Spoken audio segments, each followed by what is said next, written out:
La propagande capitaliste est partout, dans les médias, dans les écoles ou dans la culture. Cette propagande, omniprésente bien que fallacieuse, est très souvent infondée, mais son empreinte a marqué les consciences et les mentalités.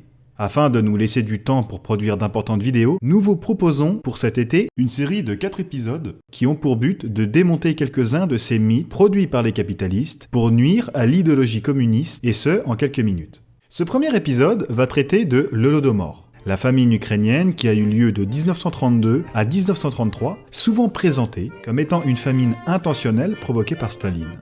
Afin de pouvoir expliquer ce phénomène historique, nous nous appuyons sur des travaux ainsi que de nombreuses sources et explications pour pouvoir démontrer les nombreuses inexactitudes en portant le point de vue le plus objectif possible sur cet événement. Notre approche se veut avant tout historique et ne cherche aucunement à faire un quelconque négationnisme. Il y a bien eu des victimes lors de cette terrible famine, où 3 millions de personnes auraient péri. L'instrumentalisation de la famine à des fins politiques par l'Ukraine n'est pas un mystère, et c'est pourquoi il est important aujourd'hui de démontrer que non, l'Union soviétique n'a pas délibérément affamé le peuple ukrainien dans le but de l'exterminer pour le punir. Il existe deux manières d'expliquer la famine de 32-33. La première est celle des nationalistes ukrainiens, pour qui Staline et les dirigeants soviétiques ont volontairement confisqué le blé des paysans ukrainiens afin de les exporter et de pouvoir les affamer, pour supprimer toute velléité d'indépendance. La deuxième manière, qui est plus courante et répandue, affirme plutôt que la famine est due à la collectivisation de l'agriculture et aux réquisitions de blé par l'État, entraînant des dysfonctionnements, des révoltes paysannes et finalement une famine. C'est en tout cas, aujourd'hui, la position de l'État russe sur la question. L'une comme l'autre essaye d'instrumentaliser politiquement la famine, bien que, dans le second cas, il s'agit d'anticommunisme sommaire. Le premier cas est plus intéressant. Nous reviendrons plus tard dans la vidéo à ce sujet. Entre 32 et 33, on rapporte plusieurs millions de morts en Ukraine, dû à une famine organisée par le Kremlin pour faire taire les mouvements nationalistes dans cette république. Cet exemple, avec celui du grand bond en avant, est un des fers de lance de l'anticommunisme, présenté comme étant une des preuves de la barbarie stalinienne et de l'échec du modèle socialiste. Voilà ce qui est présenté par les historiens bourgeois de manière assez générale, et avec le temps, cet événement semble acquis et incontestable. Mais nous verrons que cette famine est un parfait exemple de la falsification de l'histoire pour des raisons politiques. Avant tout, nous allons brièvement contextualiser cet événement. En 1932, l'URSS est déjà en place depuis 10 ans. Cette dernière s'est bâtie sur les ruines d'un pays ravagé par la Première Guerre mondiale et la guerre civile opposant communistes et tsaristes. Ces années de guerre et de troubles politiques ont laissé derrière elles un pays arriéré avec une très faible industrie et un système féodal en retard de plusieurs siècles sur le reste de l'Europe. Depuis des décennies, l'Empire russe subit des famines cycliques, arrivant environ une fois tous les 10 ans. Nous pouvons prendre l'exemple des famines de 1891-1892 en Russie ayant fait 2 millions de morts, mais aussi la famine de 1921-22 ayant tué 3 à 5 millions de personnes. Bien que cette dernière ait eu lieu après la fin du tsarisme, il est important de noter qu'elle a impacté les zones contrôlées aussi bien par les bolcheviks que par les blancs alors en guerre civile. Cette famine relevant ainsi d'un système économique féodal et non socialiste qui lui est mis en place à partir de 1925. Ces deux famines sont des grandes famines impactant une partie importante de l'Empire russe. Mais là encore, il est important de noter que des famines avaient lieu tous les ans dans certaines régions de Russie. Par exemple, dans le sud de l'Empire russe, des famines éclatent en 1901 et en 1906. Ainsi, ces famines sont cycliques en Russie jusqu'en 1933, c'est-à-dire qu'elles sont fréquentes à cause du nombre important d'habitants, à savoir 125 millions en 1897, mais aussi à cause de nombreuses guerres et accidents climatiques, sans oublier les problèmes d'une mauvaise administration et du caractère encore largement féodal en termes techniques de l'agriculture soviétique. Revenons-en à l'Holodomor. Holodomor veut dire littéralement « extermination par la faim ». Les historiens bourgeois affirment que cette famine a été organisée pour mater les mouvements nationalistes ukrainiens, ainsi que l'Ukraine tout entière, puisqu'elle s'opposait à la politique de l'URSS. Rappelons d'abord que le nationalisme ukrainien, ou autonomisme, bien qu'existant, a été reconnu par de nombreuses personnalités de l'époque comme un mouvement téléguidé par l'Allemagne. Cette volonté d'établir son emprise sur l'Ukraine existait déjà en 1918, où les forces allemandes avaient déjà tenté de constituer un État fantoche pro-allemand en Ukraine. À partir de ces informations, nous dégageons très bien les raisons politiques qui se cachent derrière la propagande allemande pendant et après la Première Guerre mondiale. Les Allemands voulaient une Ukraine allemande. Le pays étant dirigé par des Slaves, les nationalités et dirigeants allemands considéraient que les Slaves ne pouvaient pas travailler correctement et qu'il fallait lui apporter une organisation germanique. Au-delà des raisons politiques et surtout idéologiques, l'Ukraine constitue aussi un réservoir à grains important pour l'Allemagne et sa politique d'expansion à l'Est, commune aux deux guerres mondiales. Mettre en avant un génocide ukrainien mené volontairement par le pouvoir communiste cache avant tout le souhait de l'impérialisme allemand de vouloir contrôler la région pour elle seule. Il faut également rappeler ici que le mouvement nationaliste autonomiste ukrainien, durant la Seconde Guerre mondiale, prendra fait et cause pour l'agression impérialiste et fasciste contre l'URSS. L'OUN, Organisation des nationalistes ukrainiens, et sa branche armée l'UPA, armée insurrectionnelle ukrainienne, participeront à des massacres contre les populations juives, polonaises et même contre d'autres Ukrainiens. Aujourd'hui considérés comme des combattants de la liberté contre le nazisme et le communisme en Ukraine, l'UPA et les nationalistes ukrainiens ont toujours eu une relation forte avec l'occupant nazi et la rupture définitive n'arrivera qu'en 1944, au moment où il n'y a plus d'espoir d'un soutien nazi, mais la nécessité de lutter contre les soviétiques. L'OUN-UPA participera notamment au pogrom de Lviv en 1941, mais surtout au nettoyage ethnique et au génocide des Polonais de Volhynie entre 1942 et 1944. Nous voyons ici comment un génocide peut en faire oublier un autre. À partir des années 50, les nationalistes ukrainiens en exil à l'Ouest commenceront à populariser l'idée d'un génocide contre les Ukrainiens durant les années 30, cherchant à faire de l'Holodomor un équivalent de l'Holocauste en bien pire. Certains par antisémitisme iront jusqu'à proclamer le chiffre délirant de 7 millions de personnes tuées par la faim durant l'Holodomor. N'oublions pas également que pour les nationalistes ukrainiens et la propagande nazie, l'Holodomor était une famine d'origine juive, puisque ces derniers étaient censés contrôler l'Union soviétique. Il est facile de voir comment certains aspects ont été gommés pour n'en garder qu'une forme correcte à présenter au public, car il serait difficile de faire passer à l'opinion publique que la cause de la famine en Ukraine soit due à un prétendu complot dirigé par les Juifs. Il faut donc maintenant s'attaquer au premier mythe, l'Holodomor n'est pas une famine exclusivement ukrainienne. C'est pourtant la thèse développée par Robert Conquest dans son ouvrage Harvest of Sorrow de 1986. Évidemment qu'il y a eu une famine en Union soviétique entre 1932 et 1933, mais celle-ci ne s'est pas arrêtée à l'Ukraine. En effet, elle a atteint de nombreuses régions en Union soviétique, et l'Ukraine est loin d'être la plus touchée. En effet, le Kazakhstan, grande république d'Asie centrale, a été proportionnellement la région la plus touchée, si l'on se base sur le pourcentage d'habitants ayant souffert de la famine sur la population totale. L'Ukraine, quant à elle, n'a pas été touchée sur la totalité de son territoire, mais plus précisément dans le nord de la République. Ainsi, il faut se pencher sur les différents peuples composant l'Ukraine. Ce pays est habité par une grande minorité russe, vivant principalement à l'est et au nord du pays. C'est cette région qui, comme nous l'avons vu, a été la plus touchée. Traditionnellement, le nationalisme ukrainien est très présent à l'ouest, car majoritairement peuplé d'Ukrainiens, et c'est cette région qui n'a été que très peu touchée comparée à la partie nord de la République. Comment expliquer alors que la famine, prétendument organisée pour éliminer les nationalistes ukrainiens, n'a touché que les régions où le nationalisme est faible et où la population ukrainienne est peu présente, ainsi que d'autres républiques comme celle du Kazakhstan? C'est une des nombreuses contradictions qui démontrent le caractère propagandiste de l'Holodomor. Il y a eu effectivement une famine à cette époque, mais celle-ci n'en est en rien intentionnelle.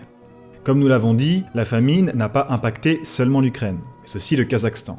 Et elle a aussi touché l'ouest sibérien, la Moldavie, le sud de l'Oural, le Caucase ou encore la région de la Volga. Cependant, elle n'a pas seulement sévi en Union soviétique entre 1932 et 1933, puisque celle-ci touche aussi une partie des pays européens. La famine n'est donc pas une famine nationale, elle regroupe plusieurs pays non communistes, comme la Turquie ou encore la Bulgarie. Cela semble faire beaucoup pour une famine organisée, dans le but de détruire les nationalistes ukrainiens. Mais alors, à quoi est due cette famine? La famine dans ces pays est due principalement à une sécheresse, ainsi qu'à une série de catastrophes climatiques impactant à cette période l'Est de l'Europe et une partie de l'Asie. Guère étonnant alors de retrouver ce fléau dans d'autres pays, et non seulement en Union soviétique. Politiquement, nous pouvons nous interroger sur ce choix de vouloir affamer un pays entier. L'Ukraine était un des cœurs productifs de l'Union soviétique, une des régions produisant le plus de nourriture et un des plus grands centres industriels soviétiques, donc vital pour l'URSS. Pourquoi alors Staline aurait-il voulu détruire cette région, représentant des millions de prolétaires et de paysans? Pourquoi, au lieu d'envoyer l'armée rouge pour lutter face à cette menace, le Parti communiste aurait-il décidé de tuer par la faim ses ennemis, alors qu'il risquait d'éliminer aussi ses très nombreux soutiens en Ukraine? Toutes ces questions démontrent le caractère absurde de la notion d'Holodomor, qui d'ailleurs a été évoquée pour la première fois par la presse fasciste allemande. C'est cette même propagande fasciste qui s'est chargée de répandre cette rumeur qui n'a même pas été relayée par les médias capitalistes de l'époque, ne jugeant pas l'information sérieuse. Seul le grand magnat de presse Hertz, connu pour ses sympathies nazies, fera les gros titres en reprenant la propagande de Goebbels. Il s'avérera qu'une enquête sérieuse démontrera que les prétendus reportages sur la famine en Ukraine sont entièrement inventés et que le journaliste envoyé sur place n'y avait jamais été, en plus d'être en fait un fugitif en cavale qui a ouvertement menti pour de l'argent. De plus, les archives soviétiques sont ouvertes depuis 1991, et malgré les efforts des historiens anticommunistes, aucune trace d'un quelconque ordre d'affamer l'Ukraine n'a été trouvée, alors que les archives soviétiques étaient privées et très importantes pour l'État socialiste, qui n'avait donc aucun intérêt à les falsifier. Pourtant, si cette famine n'a pas été intentionnelle, elle a bel et bien eu lieu. Nous allons maintenant expliquer les raisons de son déclenchement et le rôle qu'a joué le gouvernement de l'Union soviétique dans cette crise. Comme nous l'avons évoqué, il y a des raisons climatiques à cette famine, mais pas que. En effet, on peut citer d'abord l'existence de nombreux sabotages issus de la campagne de dékoulakisation. La dékoulakisation est une réforme visant à mettre fin au statut de koulak. Mais qu'est-ce qu'un koulak ? Un koulak est un propriétaire terrien spéculant sur le marché et tirant sa richesse des paysans qui travaillent sur ses terres. Le koulak est comparable alors aux seigneurs féodaux du Moyen-Âge, là encore peu de surprise, dans une région du monde où le servage n'a été aboli qu'en 1861. Le but de cette réforme est donc de supprimer ce statut et de collectiviser leurs terres pour les paysans. Bien sûr, cette réforme toucha directement aux intérêts des koulaks, perdant ainsi de leur pouvoir politique et économique jusqu'ici peu menacé. Pour protester contre l'abolition de leurs privilèges, beaucoup détruisirent leurs récoltes et leurs moyens de production, tels que des outils, du matériel agricole, ou encore en exécutant massivement leur propre bétail, se chiffrant alors en millions à travers le pays. Cette succession de sabotages des koulaks a beaucoup handicapé la production soviétique, qui devait se reconstituer et mettre en pratique un nouveau mode de production jamais tenté, la production socialiste. En outre, l'Union soviétique avait hérité de nombreuses années de guerre et de féodalisme. Cette période de reconstruction et de développement plus que nécessaire formait les conditions d'une famine. Malgré tout, les autorités soviétiques ont eu leur responsabilité dans cette crise, notamment par le biais d'erreurs commises lors de la planification économique et par la mauvaise gestion de jeunes cadres inexpérimentés à la politique erronée. Néanmoins, nous sommes loin d'une famine organisée volontairement par le Parti communiste, comme voudraient le prétendre les anticommunistes et les fascistes. La plupart des photos présentées par les historiens sont des photos issues de la famine de 1921, causée alors par les interventions militaires occidentales dans le but de détruire la toute jeune URSS. Un portrait complet de ces événements a été tracé par Ludo Martins dans son excellent ouvrage Un autre regard sur Staline, que nous vous conseillons. À l'époque, aucun journaliste n'était allé vérifier les dires des journalistes fascistes, nous obligeant à les croire sur parole. Même en Ukraine, cette histoire est très peu connue, et a uniquement fait surface lorsque les mouvements réactionnaires et fascistes ont connu une montée à partir des années Reagan, où la propagande sur la famine ukrainienne a connu une recrudescence importante, notamment avec la parution des ouvrages de l'historien Robert Conquest, anticommuniste chevronné et ancien agent de contre-espionnage soviétique durant la guerre froide. Une deuxième vague a émergé durant les années 2000. Cela semble peu probable qu'un peuple oublie une famine intentionnelle ayant ravagé sa population. Parmi les tenants de la théorie de l'Holodomor, on peut citer Robert Conquest ou encore Timothy Snyder. Leur thèse est simple. Le pouvoir soviétique a volontairement provoqué une famine pour punir les Ukrainiens. Ark Getty, historien américain et spécialiste des grandes purges des années 30, déclarera lui-même, à propos des thèses de Conquest, dans une recension qu'elle repose uniquement sur des témoignages et des récits de nationalistes et d'Ukrainiens pro-nazis, qui confortent les tenants et partisans de la famine génocidaire, alors que de tels récits dans une autre ambiance historiographique auraient été déboutés. Mais Ark Getty n'est pas le seul à contester la famine volontaire. D'autres soviétologues de renom l'ont déclaré. Alexandre Dalin parlera de non-sens total. Moshe Lewin, farouchement anti-stalinien, parlera de bêtises qui deviennent pathologiques. Lynn Viola rejette le concept en demandant pourquoi le gouvernement soviétique ferait une telle chose alors qu'une guerre avec l'Allemagne se profilait, tandis que Roberta Manning évoquera le peu de sérieux dans les recherches archivistiques de Conquest. D'autres soviétologues, comme Mark Todger d'un côté ou Davies et Wiscroft de l'autre, rejettent également la responsabilité directe du gouvernement. Mais là où Todger évoque avant tout les conditions structurelles et climatiques, Davies et Wiscroft tendent à blâmer la politique de dékoulakisation ainsi que la collectivisation. Le débat n'en reste pas moins sérieux et rejette la thèse de la famine volontaire et génocidaire. Ainsi, la famine qui a sévi dans une partie de l'URSS n'a pas été limitée à ce territoire. puisqu'elle a touché aussi bien l'Europe de l'Est que l'Ouest de l'Asie. De cette façon, considérer que cette catastrophe fut l'œuvre du Parti communiste et de Staline dans le but d'éliminer les nationalistes en Ukraine est fondamentalement erroné et ne fait que relayer la propagande la plus mensongère du fascisme. Ce que nous pouvons néanmoins dire est que l'URSS a permis la fin des famines sur son territoire.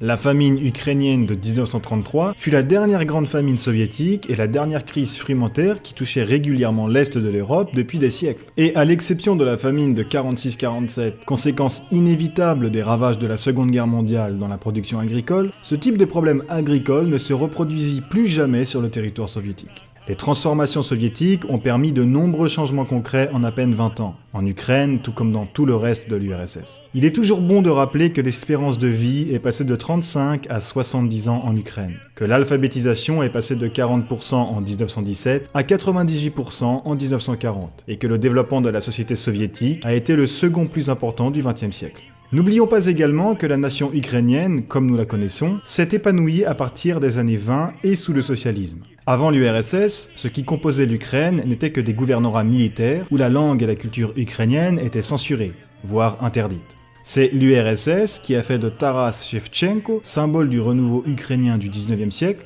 un héros national qui a permis le développement et l'épanouissement de la culture et la langue ukrainienne.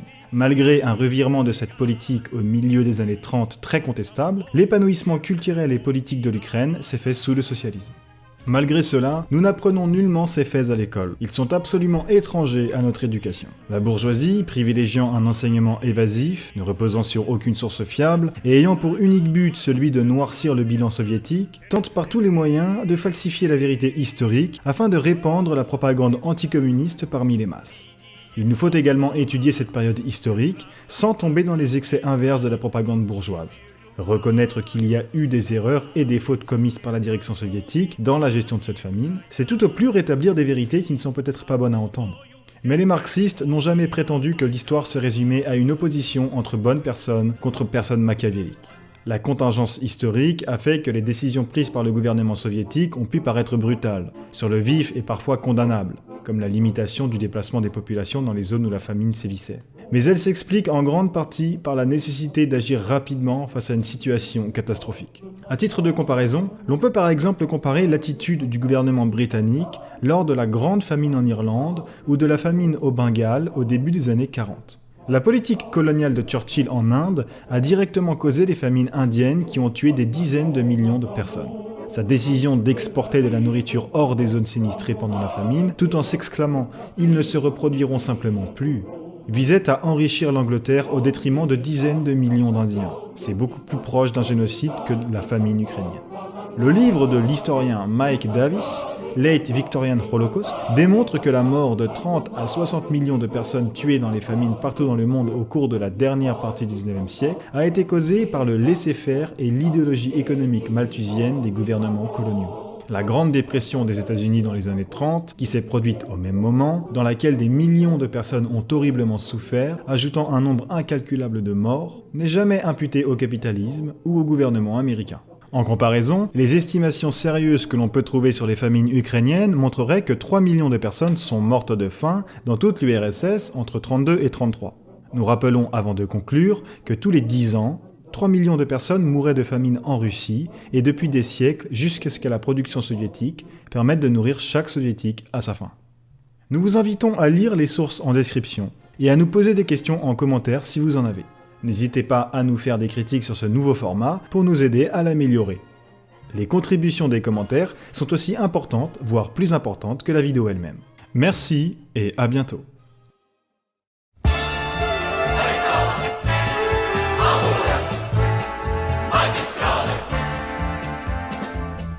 Saules vīna debes loku,